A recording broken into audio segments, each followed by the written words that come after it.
Hi, Nomi and Damien. Let's see. Yep. Okay, so I'm going to look at both of yours together. Let's see. All right, so not a way you want to present work to the professor. Um, I think it's admirable that you figured out how to make it upside down, but that's not how you present something to somebody. So, um, yeah, it's pretty hard to critique when it's like this. So if we could get it more along this way, it would be easier to talk to you about it. So please resubmit that.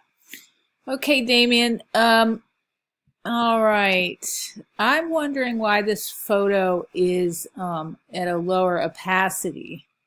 I don't think that people with vision problems, old people, would find that subtlety appealing. So really consider just pumping it up. You know, if you want more of a light touch, it doesn't have to be at 100, but when it's in the realm of almost invisible, I think it'll upset this crowd. Otherwise, I think you need more space. And if you have to make more pages, since this is for older people, then you should. But when you put type right up against the edge, it creates like a little visual conflict. So you want to make sure there's, there's returns after every subsection. There's enough space all around it to read it. And again, you want to use high resolution photos that are nice and clear and sharp.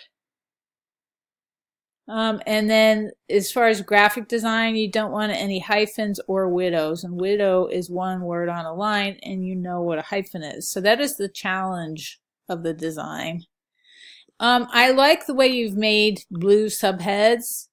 Consider making them bold just so they're easier to pick out.